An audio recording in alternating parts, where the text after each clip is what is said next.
So we spoke a little bit about partnership. We talked a lot about, what the future is going to hold. And so now it's my pleasure to introduce our next keynote speaker, Ambassador Marina Kaljurand. Ambassador Kaljurand served as Estonian Foreign Minister from 2015 to 2016 and is currently the chair of the Global Commission on the Stability of Cyberspace. She began her career at the Ministry of Foreign Affairs in 1991 and held several leadership positions, including Undersecretary for Legal and Consular Affairs, Undersecretary for Trade and Development Cooperation, and Undersecretary for Political Affairs. She served as Ambassador of Estonia to the State of Israel, the Russian Federation, Kazakhstan, Mexico, Canada, and the United States of America. Ambassador Kaljurand was a member of the Estonian governmental delegation that participated in the negotiations with the Russian Federation regarding the withdrawal of Russian troops from Estonia and border agreements between Estonia and Russia. She also served twice as the Estonian national expert at the United Nations Group for Governmental Experts on developments in the field of information and telecommunications in the context of international security. She graduated cum laude from Tartu University, has a professional diploma from the Estonian School of Diplomacy, and master's from the Fletcher School of Law and Diplomacy, Tufts University. Ladies and gentlemen, it is my pleasure to welcome Ambassador Kaljurand. Thank you for the very kind introduction. Thank you. Good morning, everybody. First of all, I'd like to congratulate the organizers of CyCon US. It's the second time. 3 is already a tradition. So I hope that it will become a tradition and it will be part of cybersecurity conferences, as is CyCon in Estonia. I'm honored and privileged to address you today, especially after the excellent and thought-provoking remarks by Lieutenant General Nakasone and Lieutenant General Käslen. So after those military people, I'd like to bring some civilian perspective. And also, as you see, I'm working hard on gender balance. So in my presentation, I would like to reflect on what are the lessons learned so far in cybersecurity, where do we stand today, what are the future challenges, and how to tackle them. I come from Estonia. 10 years ago, in 2007, Estonia was the first country in the world to fall under politically motivated attacks against the sovereign nation. Those DDoS attacks were primitive by today's standards. They did not destruct anything, they did not kill anybody, they were disturbing, they were also humiliating to a nation that considered itself being a nation. They targeted some so-called monumental websites, Prime Minister's Office, MFA, MOD, President's Office. It also targeted banking sector. I would say that our resilience was proof-tested. We defended the attacks, also with assistance of our allies and partners. We learned our lessons. And I would say that the lessons we learned are today as important as they were 10 years ago. So what are the lessons? First, importance of political decision-making. Having cybersecurity high on political agenda is crucial, which often means readiness to do things differently and huge amount of political courage. And it means additional allocation of human resources and financial resources. I'm referring to giving foreigners the right to access online services, more or less on the same grounds as own citizens. I also refer to finding the legal status for artificial intelligence and giving artificial intelligence the rights and obligations equal to humans. According to the ITO, Estonia ranks #1 in Europe on cybersecurity and number 5 globally. Good result, but a lot can be done. Second, we learned the importance of having house in order. General was referring to strategy. It means legal frameworks, it means strategies, action plans, not only as political documents, but as working documents, with clear division of responsibilities, obligations, and also with annual reporting obligation. Third, we learned the importance of all-nation approach. For the first time in the history of mankind, governments can't be efficient in cybersecurity without support and cooperation with all other stakeholders: industry, private sector, academia, civil society, IT folks. Public-private partnership has to grow from a policy statement into a real cooperation. Because for the first time in the history, governments can't be alone tackling cybersecurity. The collaboration between private and public sector has always been the center of Estonian innovation. In the 90s, the government started several IT programs as a catalyst, but only in the case of a few was it the main sponsor. Since the early days, the government's philosophy was not to hire programmers, but to use the services of private companies, which in turn increased the competitiveness of the Estonian IT sector. Estonian government was lucky to have the assistance and support of private sector in 2007. I'm referring to Estonian Cybersecurity Defense League. It was created a year later, but in 2007, experts from private sector came voluntarily, out of patriotism, to assist the Estonian government. I often say that we can't afford them. They are expensive. But it's important to have them as partners, to cooperate with them as partners, and to find how and why they want to cooperate with the government. We have found that path, and I would encourage all governments, all ministries, to find their paths. So 10 years have passed since the cyber attacks of 2007, and the questions that were raised then are still topical today. We have answered some of the questions, and still there are questions that do not have exhaustive answers. For example, questions of attribution, question of jurisdiction, sovereignty, countermeasures, retaliation, applicability of international law to cybersphere, responsibility of a state for the acts of a non-state actor, and I can continue. So where are we today? General Nakasone referred to his twins. My kids are grown-ups. So although they prefer my credit card, they're pretty individual, they are independent. And they don't believe that there was a life before internet. At the same time, I'm proud that they are so IT savvy, and I see the challenge for parents is to grow, to raise our kids being confident with cyber hygiene and knowing not only all the possibilities and options, but also threats and challenges. I think that everybody agrees that threats have changed, but they have not disappeared, and they will not disappear. Cyber attacks are a new normality, and cybersecurity has become an integral part of wider national and international security. According to Estonian Information Board, which is our national CERT, in 2016, they handled 9,000 cases in Estonian computer and data communication networks. 1/4 were cybersecurity incidents that directly impacted confidentiality, integrity, or availability of data systems. There were no critical incidents that would have posed threat to people's life or death.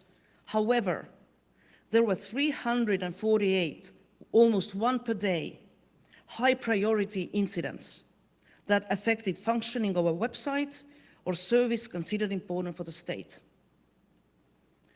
Black Hat US 2017 survey of nearly 600 security professionals, 40% of whom work in critical infrastructure sectors, concluded that despite the fact that there has not been a successful cyber attack of consequence on US critical infrastructure, security professionals are increasingly worried that such an attack will take place in the next 2 years. According to the same survey, the recent state-sponsored attacks, including alleged Russian interference in US elections, Chinese cyber espionage on US corporations, and the alleged connection between North Korea and the spread of the WannaCry ransomware worm, have eroded trust of ET security professionals in critical infrastructure security. They also said that the government isn't properly trained and equipped to respond. Most experts believe that their own enterprises will be breached within the next 12 months. Their greatest concerns are around phishing and social engineering. The most serious new threat is the increased use of ransomware. Yes, there are new challenges and emerging threats connected to IoT, artificial intelligence, robotics, big data, and so on. For example, the IoT is believed to create new opportunities for economic growth and development, make the use of ICT smarter, improve the lives of users. But IoT also triggers value shift. The real value is no longer in the product as such, but in the opportunity it can offer to users in terms of accessing information and experiences.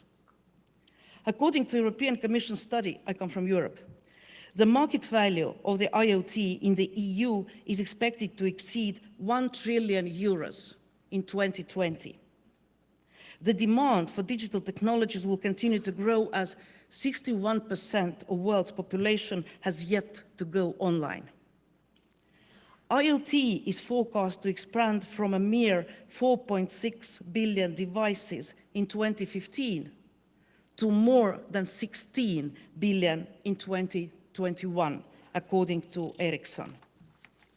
Today, it's impossible to foresee all the challenges that IoT will bring along, both opportunities and challenges, but it can be predicted that immense enlargement of activity in cyberspace will have a huge impact on all aspects of cybersecurity.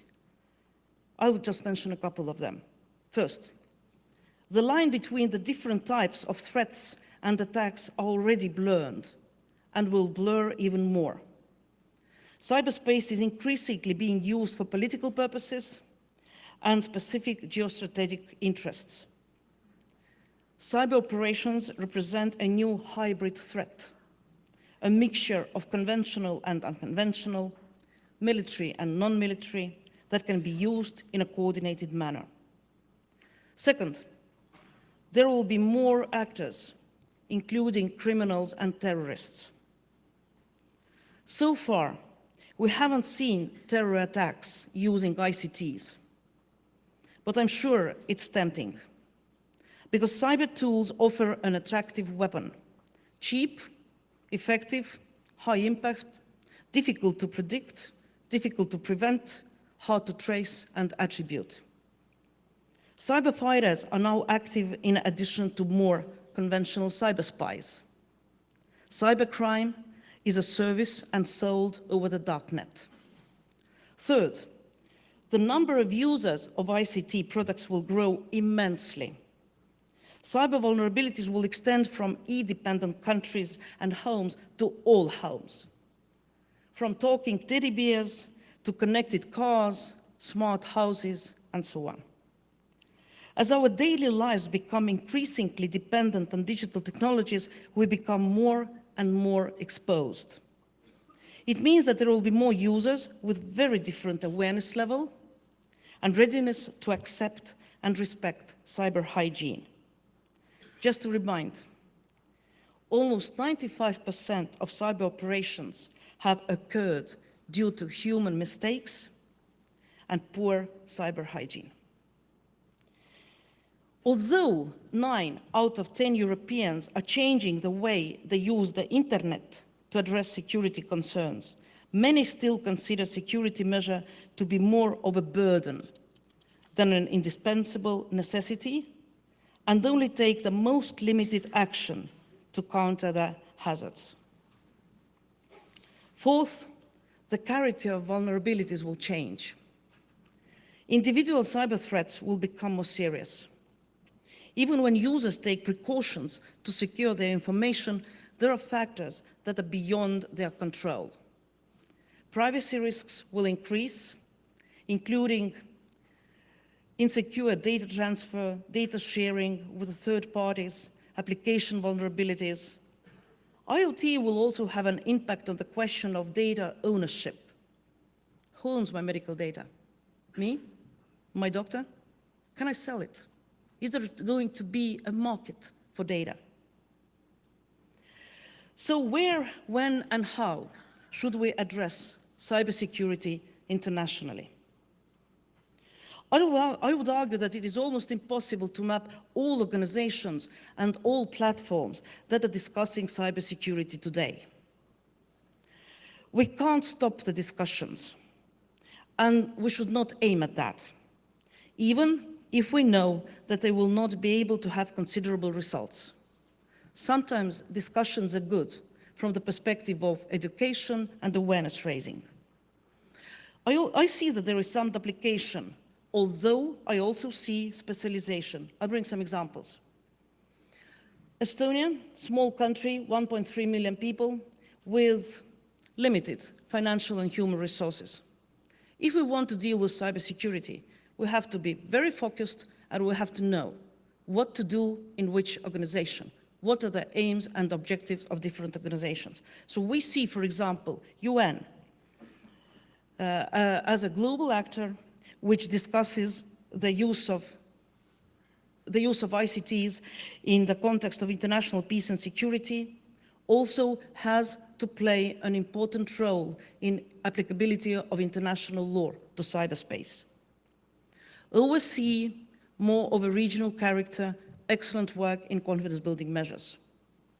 EU, digital market, digital single market. NATO, cyber defense. Security in cyber world has become a very important issue in the context of wider international security, and therefore the role and involvement of the United Nations is getting increasingly relevant. I have had the chance to represent my government twice in the UN group of governmental experts on development in the field of information and telecommunications in the context of international security, GG for short. For me personally, of course, it was a valuable experience and an opportunity to contribute to global efforts to make cyberspace safe, stable, and secure. And I see that UN has and should have a bigger global role.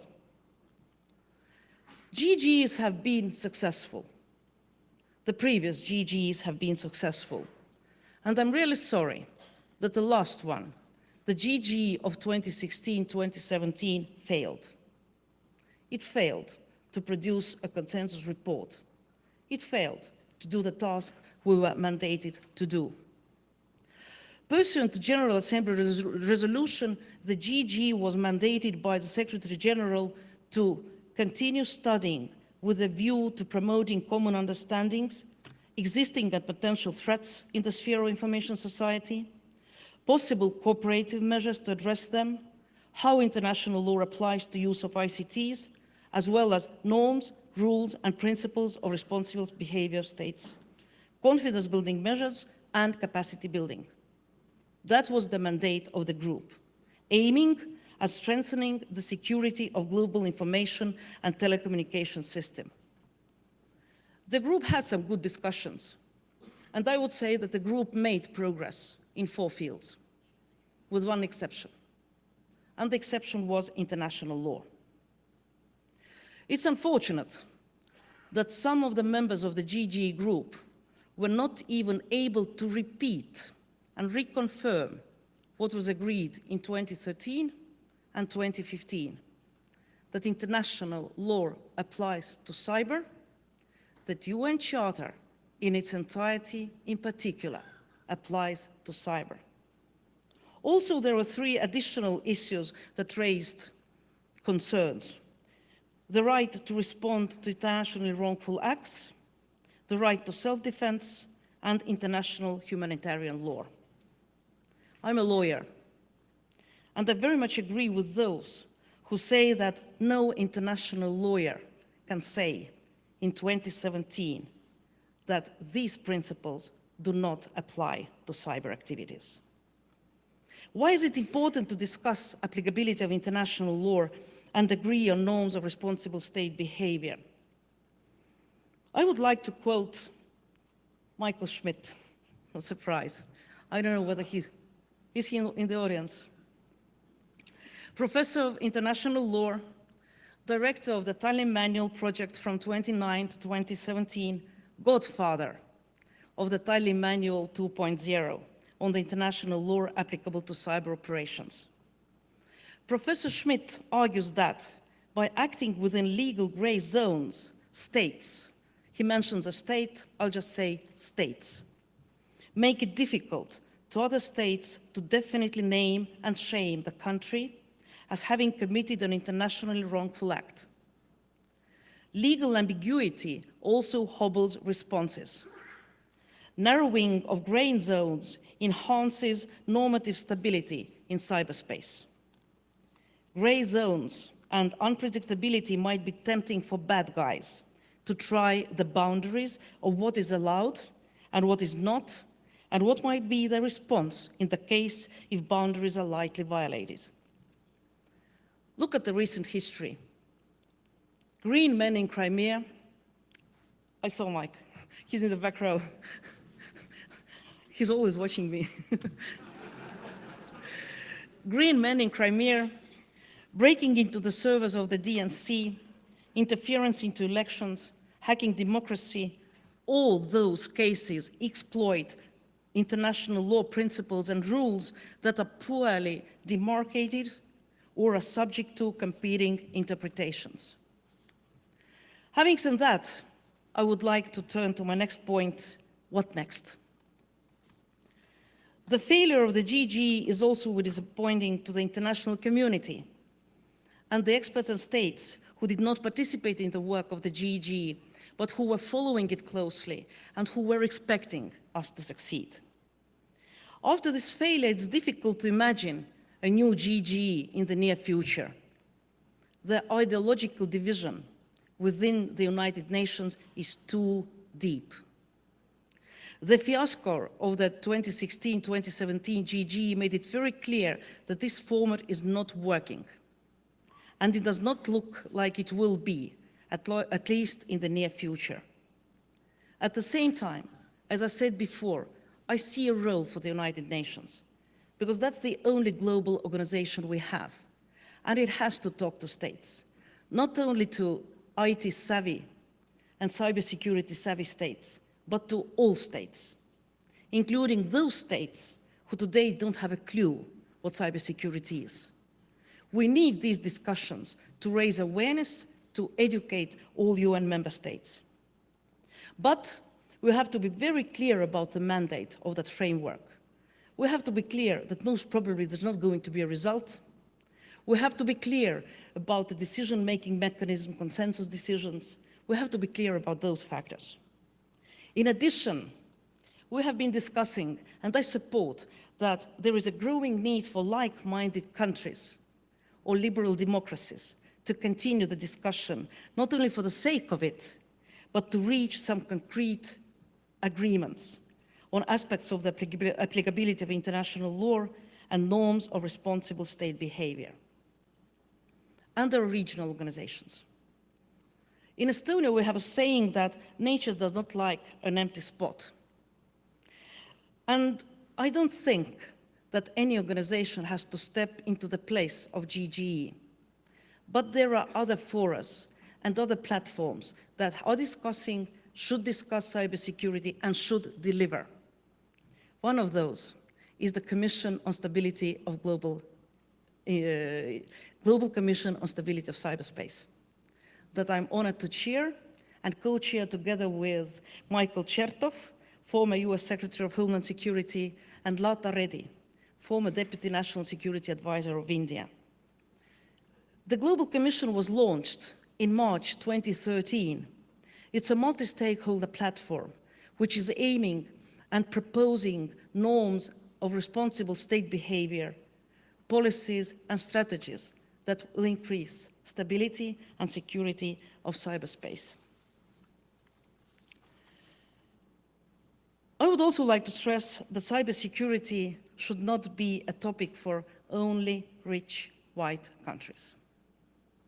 On the contrary, as I said, UN and we should reach out to everybody. Because we have to convince other countries, we have to win their minds and their hearts. We have to be able to explain what are the benefits of use of ICTs. If we don't do that, the others will. And the others might not share our democratic understandings, democratic values, and our understanding of international law. To conclude, the world is, which means we are, at a critical turning point, one that requires rational, level-headed, forward-looking, and ambitious decisions to be made. I would like to paraphrase an old Chinese story. A young man comes to his teacher and says, "You teach me fighting, but you talk about peace. Why?" And the teacher responds, "Because it is better to be a warrior in the garden than a gardener in a war." Well, I'm personally not a warrior type, but I would like to be informed user of secure and stable internet services in the digital garden and not be attacked by the bugs and bad guys in the digital garden. Thank you. Yeah.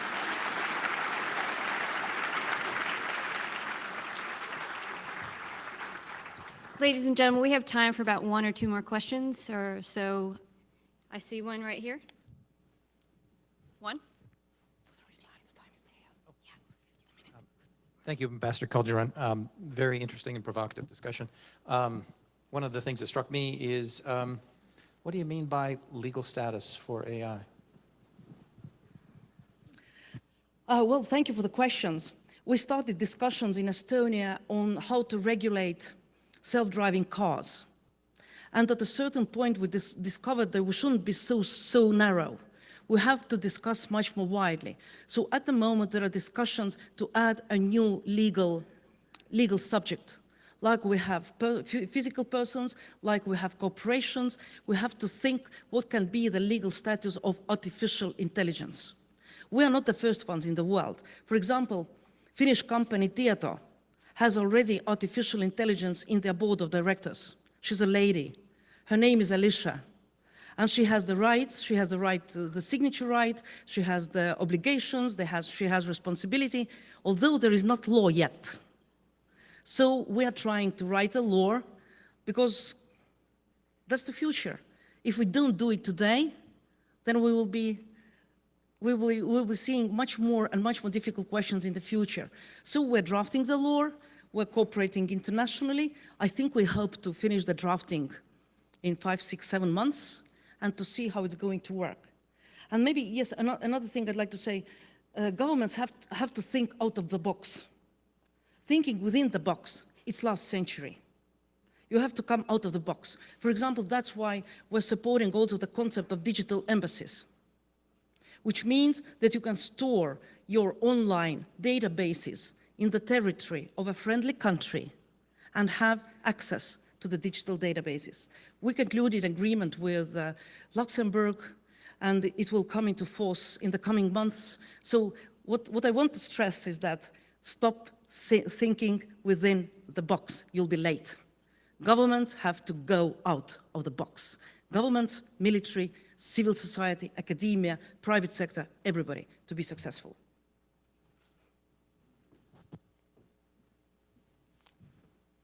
We have time for one more question.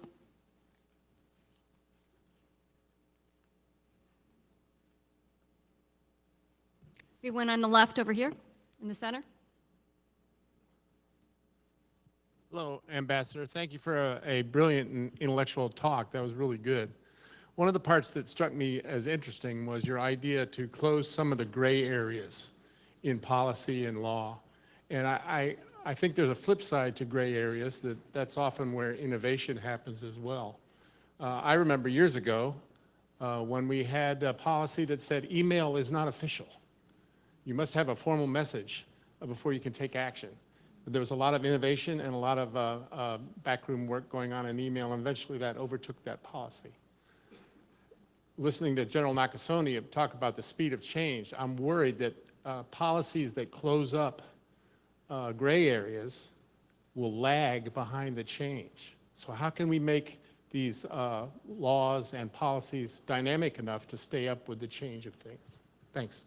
Thank you very much for the question. When I was talking about gray zones, I was talking about gray zones in applicability of international law, where we have rules and norms of international law that are compulsory to states who have acceded to international law and who are parts of international law, how to interpret provisions of international law in cyber. Well, international lawyers know that international law is difficult by itself, in real life, in offline life. But try to interpret and try to apply it to jurisdiction, sovereignty, responsibility of states for the acts of non-state actors, and it's more complicated. These are the zones where we need clear understanding, clear norms, because as I said, the less we have gray zones, the better for cybersecurity. But I agree with you that we have to be very careful with not over-regulating. And again, coming from Europe, we are known for regulations. We love regulations. And that is the reason why, for example, Estonian startups do not go to Berlin or London. Okay, I understand why they're not going to London anymore, but still, they're not going to Berlin.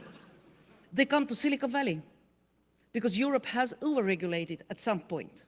At the same time, the recent cybersecurity package that was proposed and was adopted in the EU that will be applicable next year is excellent. It regulates the relations of private data and puts obligations on all corporations, not only European corporations, but all corporations who are dealing with data of European citizens and residents of Europe. So it's always difficult to find the balance, but maybe I'm a lawyer by my thinking. I think that knowing the norms and knowing the rules and knowing what is allowed and what is not is better than to live in a gray zone. Maybe it's because my Estonian background. We're a small country. For us, international law has different meaning. And maybe for some other countries who are more willing to change international law when they have time to do it and when it suits them. Thank you.